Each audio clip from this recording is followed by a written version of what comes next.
Hey everyone, and welcome back to the Nerdy Multiverse and yet another breakdown. As today, we will be breaking down and giving our initial thoughts on episode 6 of season 2 of The Last of Us, which is obviously based on the video games. Specifically, this season being based on the second game, as the first season of the show was entirely based on the first game, of course. And episode 6 of this season is titled The Price. And this episode actually begins with a massive flashback that we have never seen explored before, as we see both Joel and Tommy when they were kids. Tommy, of course, being the younger brother, comes to Joel for protection, as he is afraid that their father will beat him when he gets home because of something that he did. But once their father, who is a police officer and who is played by Tony Dalton, gets home, Joel meets him at the kitchen table and tells him that he is not going to hurt Tommy, regardless of what Tommy did. Javier, their father, tells the story of what his father did to him and how his father used to beat him. He explains to Joel that he may do some things to them sometimes, but he is trying to do better than what his father did to him, and he hopes that Joel does better than him when he has his own child. Now, take note of what their father is wearing. Javier is wearing the same exact watch that Joel wears, meaning that this is where he got it in the first place. Some things we never saw explored in the games, but honestly a very fine addition to the story, especially seeing more backstory for both Joel and Tommy. After this, we get the show's intro, and as I have said before, I usually don't touch on intros in breakdowns, but once again, the intro changes in this episode, as Joel's silhouette returns one more time, standing next to Ellie's, as this entire episode is a bunch of different flashbacks between the two characters. We pick up after the intro with Joel as he makes a trade with Seth, trading some Lego pieces for two things that he is getting for Ellie's 15th birthday. So this is 4 years prior to the present day. After Joel puts some things together, Tommy shows up with Ellie, who just burnt her arm. Of course, this is the burn mark that she purposely put on herself to cover her bite mark, so that she can wear short sleeves again. Seemingly the next morning, Ellie wakes up to Joel, who is trying to surprise her with a cake for her birthday, even though Seth messed it up big time. He then brings out her present, being the guitar that we saw him putting together earlier in the episode. And of course, the guitar that she still has to this day. We can see that he added the moth symbol to it after seeing all of her drawings, even though, as of right now, he has no idea what the moth symbolizes. Since it is her birthday, she makes Joel demonstrate his guitar skills, as well as making him sing. So he decides to play and sing the song Future Days, a song that we heard him sing to her in the game, and of course a song that she attempted to sing in Seattle at the theater to no avail. Now, 1 year later, and it being Ellie's 16th birthday, we clearly are hopping year by year in this episode, exploring a few different flashbacks in between the first and second seasons, and in turn, technically in between the first and second game. This time around, Joel takes Ellie to a T-Rex statue. She climbs up on top of it and spots a museum close by, which they plan on going to. This is an iconic scene pulled directly from the game. As they were making their way through the woods, however, Ellie requests to go on patrol and says that Jesse has agreed to train her as long as Joel allows it. Joel immediately tries to go in and ask if there is something going on between her and Jesse, and he kind of just assumes that she likes boys, and Jesse specifically. And little does he know, it is quite the opposite. They go directly in to the space exhibit and visit the planetarium, which Joel got fixed up so that Ellie could actually use it. They then head to the spaceship as Joel has Ellie pick out an astronaut helmet to wear inside of it. Once inside the spaceship, Joel gives Ellie that recording of the takeoff and tells her to close her eyes as she listens to it. She does so, and we see that imagination of hers. As she listens to the recording, she imagines herself taking off and actually going into space. Another scene ripped directly from the game. Now, once they are done and start making their way back home, Ellie stops just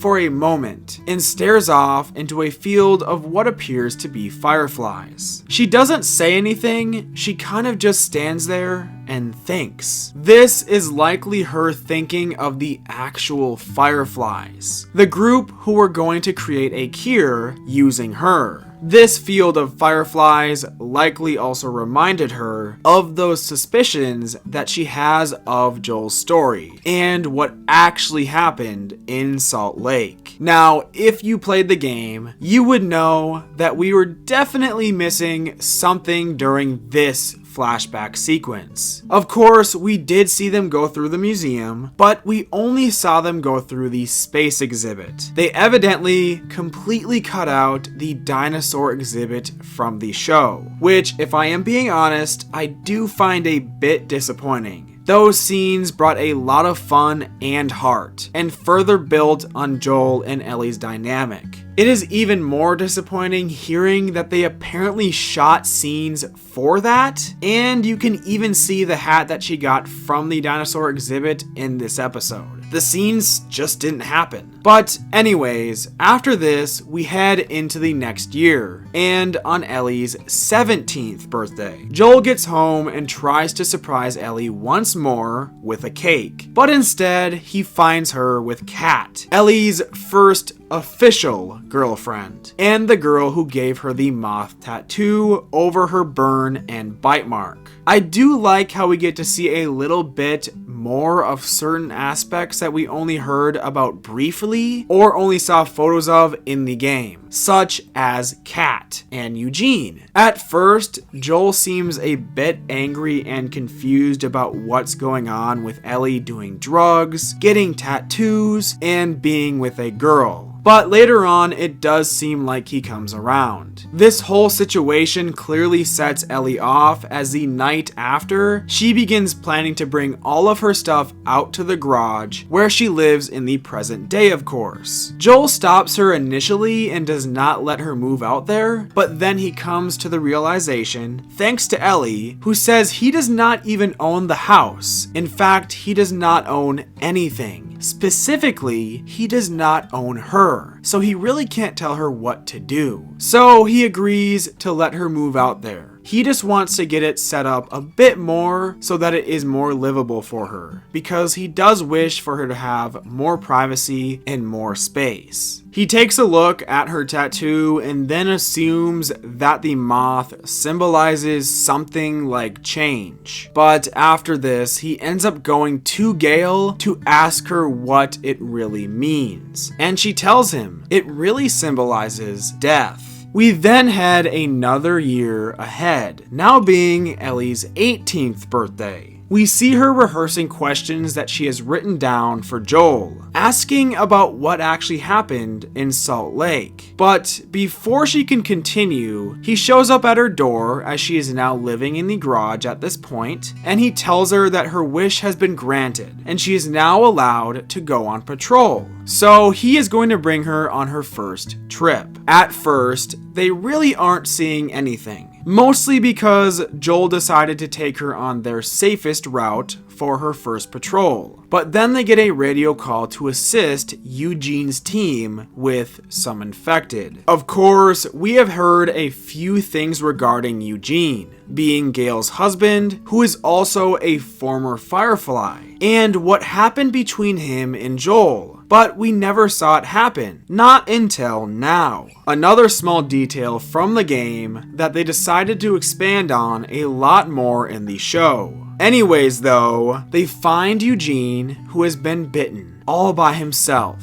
So Joel gets ready to just put him down right here, but Ellie tries to convince Joel to just let Eugene see his wife, Gale, one last time, as he has time to get to Jackson before he starts to turn. Joel promises Ellie that he will keep his word after telling her to go get the horses, as him and Eugene start making their way back on foot. But Joel takes him to the edge of a lake with a beautiful view and tells him to just look out and he will see Gale's face, as if you truly love someone, you will always see them, as Joel says. This statement from him reminded me of how Joel sees Sarah. We even saw glimpses of that in the very first season of the show. Not only is this relating to Eugene's final moments, but Joel is talking about his own experience here. Eugene takes his glasses off and just takes in the view as he says that he can see Gale's face. So this gives Joel the signal that it's time to put him down. Of course, Ellie gets back with the horses to find Eugene dead and Joel waiting for her. They end up dragging Eugene's body back behind their horses, the same exact way that Joel was brought back to Jackson after he was killed. He says that he will tell Gale what she needs to hear, and that ends up being a complete lie from him. He tells her that Eugene wanted to see her, but he did not have enough time, and that he decided to do the job himself. But in a moment of grief and anger, Ellie just blurts out that that is not what really happened, revealing to Gale what Joel did and how he not only lied to her, but he also lied to Ellie. After this, we then jump ahead again, 9 months later this time around. We return to the New Year's party in Jackson, but this time we see Joel's point of view as he watches over Ellie the entire time. Him and Tommy hang out with one another alongside Maria and their son, and they talk a bit. But after some time passes, Tommy heads out with his kid and says that he will see Joel next year. Of course, he's saying this because it's a New Year's party, but if you think about it, this is the last time that they actually see each other, which makes this all even more sad. After he deals with Seth and Ellie pushes him away in the middle of the party, we actually head into the iconic porch scene from the game. After their argument and encounter at the party, Ellie decides to return to the porch and actually talk to Joel. They sort of stall their serious conversation a bit at first, as Joel and her talk about Dina and what is going on between them. And Joel says that Dina is lucky to have Ellie, if their relationship is actually going anywhere. So clearly he has come around to things and is not actually bothered by Ellie's sexuality, as some fans were pointing out and assuming he was. This is where she ends up asking him all of those questions about what happened in Salt Lake that she had rehearsed just a year prior. He admits to everything that he did, and that she was bound to be the key to there being a cure, but he took that away from her, the thing that she considered to be her purpose in life, and he did that because he is selfish. At least that is what Ellie says. But the truth is, he did it because he loves her. He sees Ellie as his own child, and he does not want to lose another one of his kids, and that is why he did it. And he hopes that one day she will understand that, if she ever has one of her own. He then says the same thing his father said to him, that if she does have one of her own, he hopes that she does better than he did. Joel also says that someday he will pay the price for what he has done, playing on the title of the episode, and ultimately his fate that comes just shortly after this, which is their final conversation together. Ripped directly from the game, Ellie says that she does not know if she can forgive him for this, but she wants to try. Now, I enjoyed this scene, don't get me wrong, and I thought it was emotional, but if you played the game, you know that this scene came quite early. This scene was one of the very last to be shown in the game, which made it even more impactful and emotional, because it came at the end of the story, after everything that happened between our characters. It's still emotional here, but I do think it would have been even better if they just kept it for the end of the series, just as they did in the game. Anyways though, as they finish their porch conversation, the episode ends off. And overall, I thought this was a pretty good episode, and of course, as I have said before, it's hard to not always mention how every scene is so similar to the games, because a lot of them are truly alike.